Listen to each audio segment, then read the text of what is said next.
I never thought that I would be a ceramicist. I never thought that I would quit my job to do this. I just found myself more happy.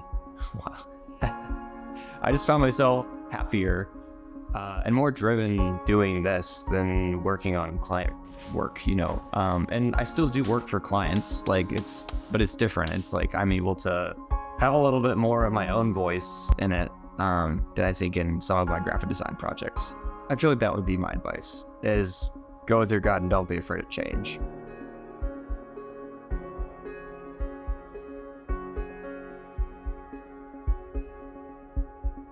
I'm Ethan Streicher, the founder and creative behind Streicher Goods, a design company based in Brooklyn, New York, actually in Greenpoint, if you're a local. I focus on ceramic functional homewares, mostly with a focus on lighting, but now I'm getting into ceramic furnishings, and so that'll be a very exciting new endeavor, making big stuff, or at least as big as my kiln could go. So I actually fell into design through graphic design within college. I wanted to go to school for studio art initially, but was a little bit afraid of what followed after college, being a studio artist. So I randomly kind of fell into graphic design. I took some classes. I loved that.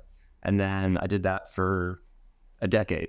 And then ceramics was kind of on the side. It was sort of a hobby. And then now I've switched and quit my job. And now ceramics is the full-time thing. I think I've been interested in creating homewares and functional wares just because I like the idea of people using them in their everyday life. And I think having nicely designed objects in your house is a great way to just, show your personality. And then also it just seems cool to have handmade stuff that other people have made, your friends or your, people that you love the work of. So I think for me, that's the thing that drew me to designing functional wares. I think at least the way I approach my ceramic works, I like things to be simple and geometric. I'm definitely more of in the beginning, I had to let go of my tendency to be a perfectionist, because I think ceramics, while you can be pretty perfect with it, there's always some kind of, hand done nature, which I really have come to appreciate. So as perfect as it can be is what I strive for. But the way that I design things, I think, is from a very geographic, kind of architectural standpoint, where I really like simple shapes or simple textures. I like things to not feel so chaotic. So I think with the design philosophy, I feel like I have a rule where if the form is really complicated, the glaze should be simple. So you focus on the form.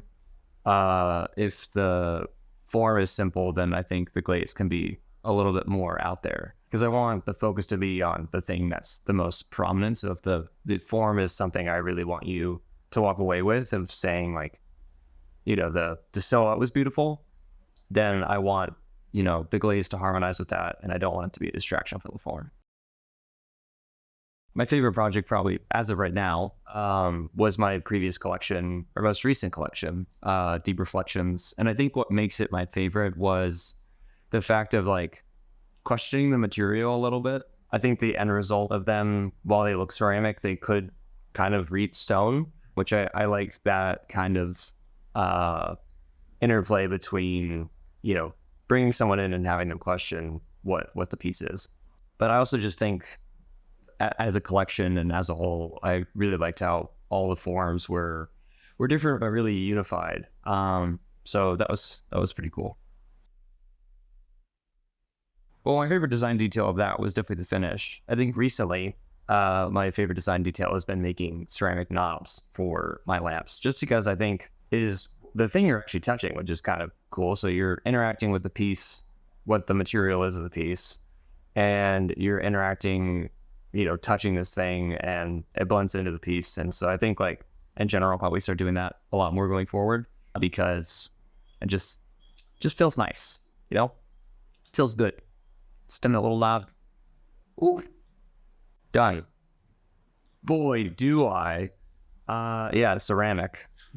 I do like blending materials. Right now, actually, this thing behind me over here is a bench end.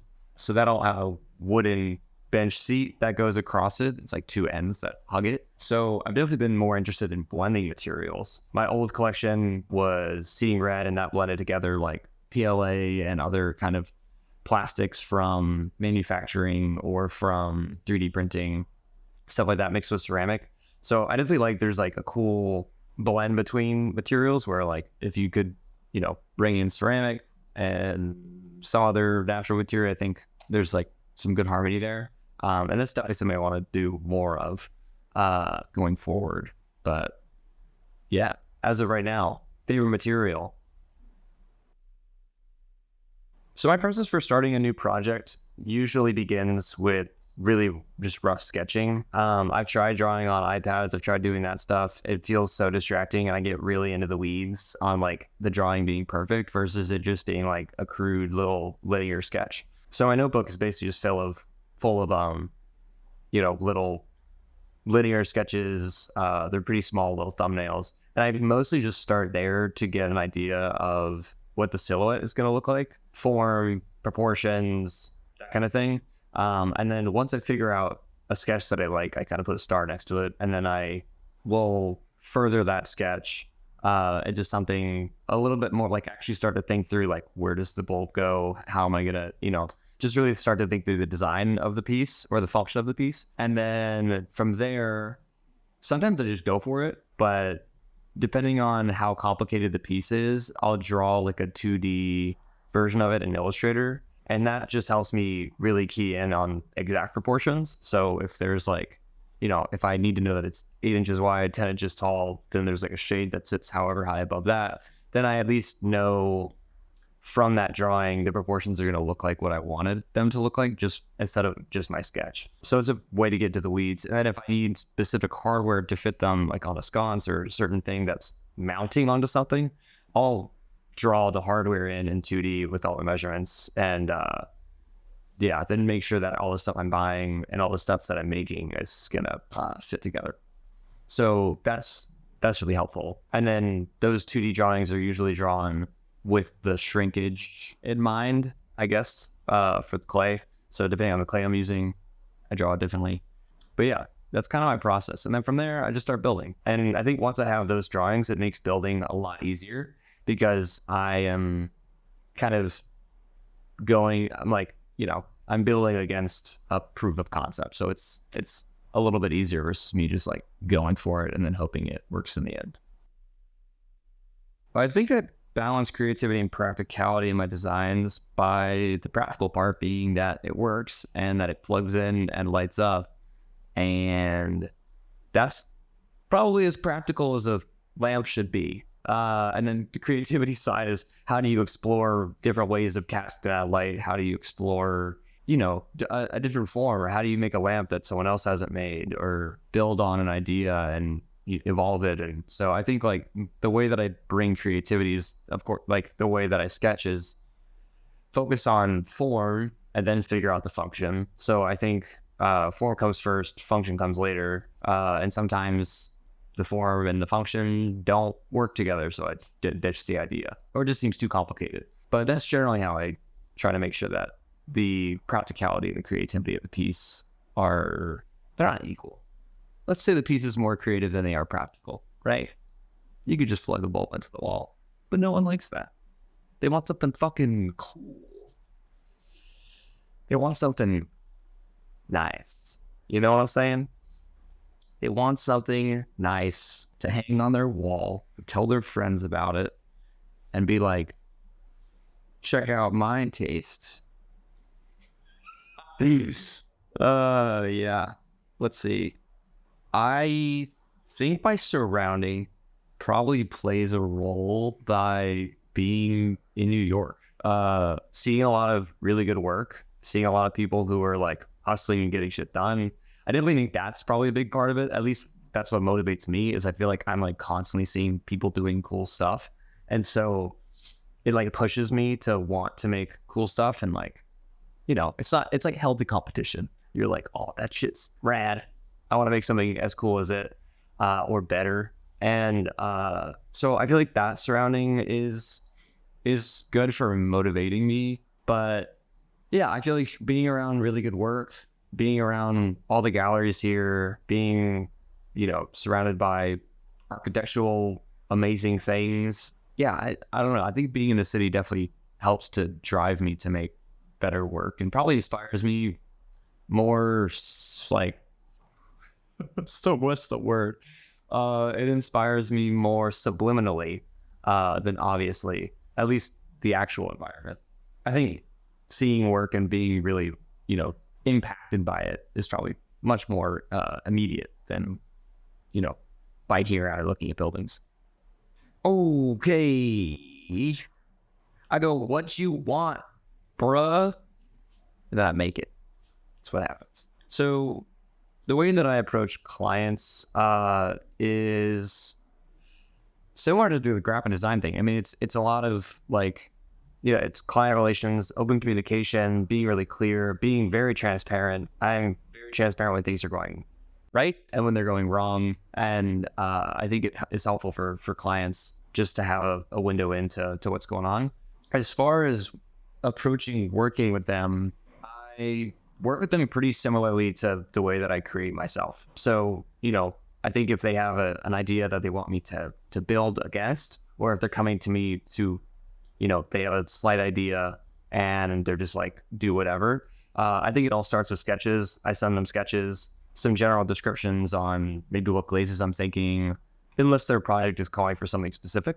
And yeah, then I do the 2D sketches. Those kind of get approved for sizing. Sometimes those aren't needed. They're just like, yeah, go for it. But a lot of that is, just, being open, being communicative, and getting approvals on things and making sure that they're like in line, or that we're aligned through the whole project. So yeah, that's generally how I work with them. Lots of emailing, lots of Instagram messaging, lots of, hey, you got a sec? Client stuff. I don't know if this is a really specific trend, but I think just as technology has progressed, it's pretty cool to see what people are able to do with lights. When I go to furniture shows or any of that stuff, like seeing how people are able to like pack. I don't know. They're just able to do crazy stuff. And I'm like, I don't know how you're doing it. So I nerd out and I try to figure it out. That's maybe not, I don't know if that's a specific design trend as much as it is like just a technological advancement, but that is the shit that I nerd out on. When I go somewhere and I'm like, how is that light doing that? And I just stare at it like a fly. And as far as movements go, I know that I grew up like with my parents really liking mid-century modern stuff, and I feel like that probably has had the biggest impact on me, just from a silhouette standpoint and the details of mid-century stuff. But I mean, the newest series I did was very brutalist inspired. It's like really kind of like the pieces are kind of cold when they're not illuminated, because they look sort of stone-like with these gray like satin glazes, but when you illuminate them, they become really bronzy and they're kind of warm and golden and inviting. But yeah, I feel like the like brutal buildings I think are just pretty sick. I don't think I'd want to live in one. I don't know. No windows, few windows. I like big windows. Big windows are cool.